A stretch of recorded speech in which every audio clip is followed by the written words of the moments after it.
Hey everyone, welcome back to the channel. Today's story is one you won't believe. Because if it's your wedding day, everything's perfect. And then the neighborhood HOA Karen shows up determined to shut it all down. Trust me, this one has a twist you'll love. Before we dive in, make sure you hit that subscribe button and turn on notifications so you never miss our wildest HOA and Karen stories. Now, let's get into it. Imagine this. The happiest day of your life, carefully planned, filled with love, joy, and anticipation. You've got friends and family gathering. The decorations are glowing, the music is ready, and the backyard has been transformed into a magical wedding venue. Everything is perfect until one person shows up determined to ruin it all. That's exactly what happened to me. It was my wedding day, and instead of renting out an expensive venue, my partner and I decided to hold the ceremony at my parents' beautiful backyard. The garden had always been the heart of our family gatherings, a place where laughter echoed and memories were made. To us, it wasn't just a yard. It was the most meaningful place we could say, "I do." The preparations had gone smoothly, despite the endless list of things to get done. Neighbors even stopped by during the week to admire the setup, some offering to help carry tables or string up lights. It seemed like everyone was supportive, everyone except her. You see, our neighborhood has a homeowners association, and at the center of it is one woman who has made it her mission to enforce rules nobody else even cares about: Karen. From the very beginning, Karen complained. She said the music would disturb people, the number of cars would block the street, and that hosting a wedding in the neighborhood was inappropriate. My parents assured her everything would be handled responsibly. We even made sure there was designated parking and that the noise would end by the evening. But that wasn't enough for Karen. Fast forward to the wedding day. Guests were arriving, laughter filled the air, and I was moments away from walking down the aisle. And then, like a storm cloud over a sunny day, she appeared. Karen marched into the yard uninvited, clutching a clipboard like it was a sword. Her eyes darted around the decorations with disgust, and she loudly announced, "This event is a violation of HOA rules." The music stopped. The chatter quieted. All eyes turned toward her. I could feel my chest tighten. Was she seriously trying to shut down my wedding? On the happiest day of my life, this woman had the audacity to demand everyone leave. At that moment, the story of my wedding changed forever. Because Karen didn't just target me, she made an enemy out of everyone there. The second Karen barged in with her clipboard, the energy of the entire wedding shifted. Guests froze mid-conversation, holding drinks in their hands, their eyes bouncing.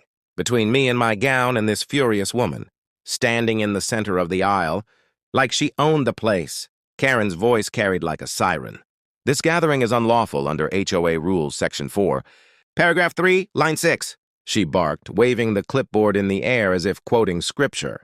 Some of the older guests exchanged confused looks, while others frowned, clearly annoyed at her intrusion. My partner's mother stepped forward first. "Karen, this is a wedding, not a rave. We're celebrating love, for heaven's sake." But Karen only grew louder.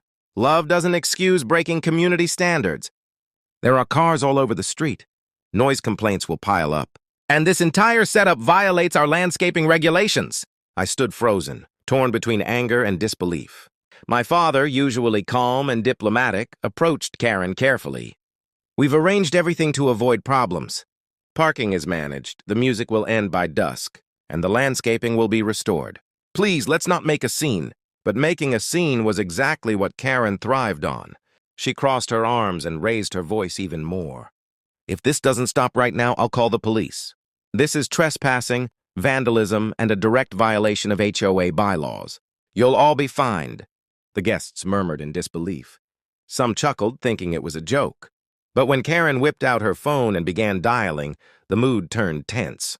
One of my bridesmaids muttered, "Is this woman for real?" Another guest shook his head. "She's out of control." And then it happened. One of my cousins, never known for his patience, called out loudly enough for everyone to hear, "Karen, sit down and stop ruining the wedding." The crowd erupted in agreement. Guests who barely knew each other found common ground in their frustration with her. A groomsman stepped in, blocking her path to the altar. "You've made your point. Now leave."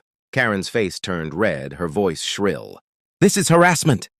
You're all breaking the law. I am the HOA," she screeched, stomping her foot like a child. Cameras and phones came out, guests started recording.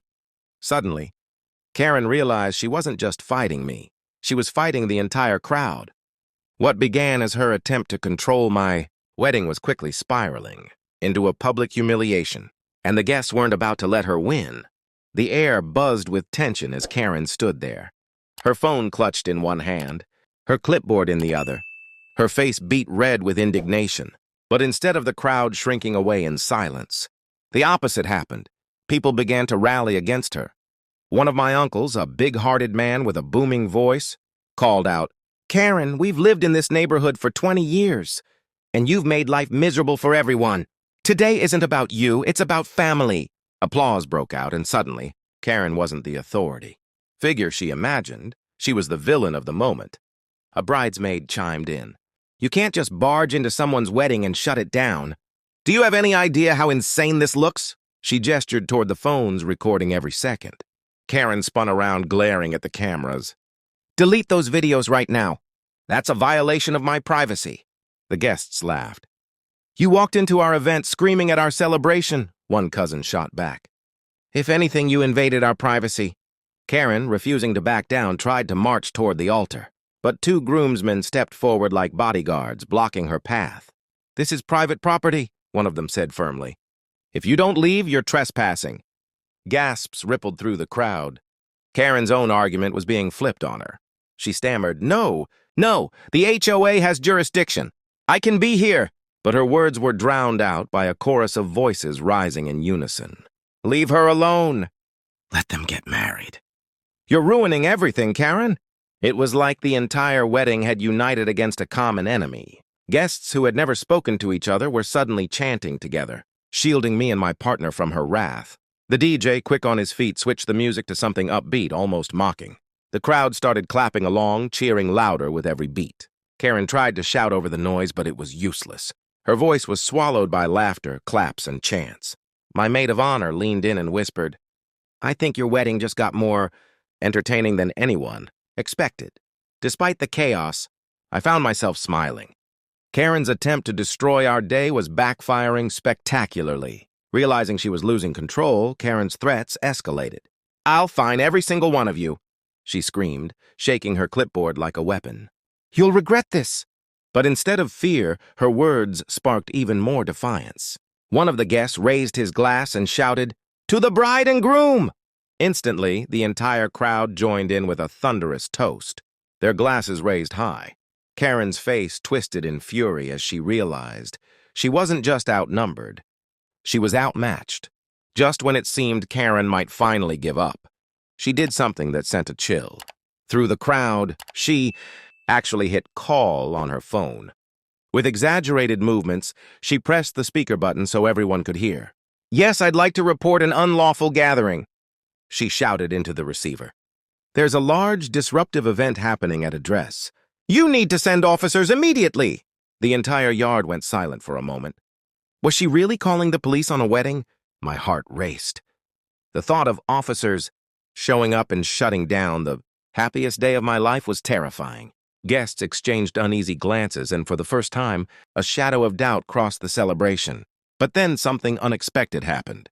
The dispatcher's voice came through the speaker. "Ma'am, can you clarify the nature of the emergency? Is there violence or danger?" Karen seized the opportunity. "Yes, it's chaos here. Cars blocking the street, noise pollution, people trespassing. It's a disaster!" She sounded almost gleeful, as if she could already imagine officers storming in. But before the dispatcher could respond, my father calmly stepped forward. "Excuse me," he said, loud enough for the phone to catch it. "This is a private wedding on private property. We have permits for parking and the event is peaceful." Karen's face dropped. No, don't listen to him. He's lying!" she shrieked, but it was too late. The dispatcher replied, "Ma'am, this does not sound like a police matter. Please resolve it with your HOA. Unless there's an emergency, we cannot dispatch officers." The crowd erupted in cheers. Guests clapped, some even whistled. Karen's plan had failed spectacularly, and now everyone had witnessed her. Embarrassment live on speakerphone. But Karen wasn't finished. Slamming her phone shut, she turned back to the guests, her voice trembling with rage. "You'll all pay for this. The HOA board will hear about every one of you. I'll make sure fines are issued. And this wedding will be remembered as the day you all broke the rules." Her threats rang hollow now. People laughed openly. Someone from the back shouted, "The only thing we'll remember is how you made a fool of yourself." Another guest added, "Hope you're ready to go viral, Karen," as phones continued to film her meltdown. Karen's eyes widened. She suddenly realized that her tirade wasn't just a neighborhood squabble anymore. It was being documented, shared, and soon the entire internet might know about her antics. The balance of power had completely shifted. For the first time, Karen looked unsure of herself. But none of us knew the day wasn't finished surprising her, because what happened next would turn her humiliation into a complete downfall. The crowd buzzed with energy as Karen stood frozen, realizing every second of her meltdown was being recorded. Guests whispered, chuckled, and shook their heads, while she clutched her clipboard like a shield. For the first time that day, she looked less like a powerful enforcer and more like a cornered animal. I took a deep breath and stepped forward, my wedding dress brushing the grass, my voice steady but firm. "Karen, this is my wedding day. You had a choice to respect it, but instead you tried to ruin it. Look around. You've lost this battle. Please leave." The guests applauded, their cheers drowning out Karen's attempt to argue. My partner reached for my hand, and together we stood before her, united and calm. Karen's lips trembled as she tried to speak, but the crowd's disapproval was louder than her voice. And then came the final blow. The HOA board president himself appeared at the gate, clearly drawn by the noise. He was an older gentleman, respected in the neighborhood, and when people saw him, the crowd quieted. Karen straightened, clearly expecting him to take her side. "Finally," she cried. "You're here to shut this circus down." But instead of support, the president sighed deeply and shook his head. "Karen, enough. We've received no complaints. In fact, the couple notified us weeks ago about their plans. They've followed the guidelines. The HOA has no issue with this wedding." Gasps rippled through the yard. Karen's eyes widened in shock. But they broke the rules. "They disrupted the peace," she stammered. The president's tone was firm. "The only disruption here is you. This community was meant to bring people together, not tear them apart. You've embarrassed yourself, and frankly, you've embarrassed the HOA." The crowd erupted in cheers so loud the DJ had to lower the music. Phones captured the moment as Karen's face turned crimson. She tried to protest, but her words were drowned out by laughter. Claps and chants of "Out! Out, out!" Defeated, Karen finally spun on her heel and stormed off, muttering threats under her breath. But it was too late. Her power had crumbled. The guests, once tense and anxious, were now unified, celebrating louder than before. And me? I walked down the aisle that day with a story no one would forget.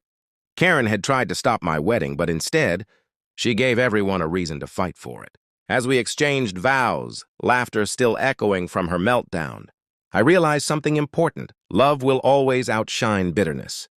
And sometimes the best revenge is letting your joy be louder than their hate. That day, Karen didn't just lose a battle, she lost the neighborhood's respect forever.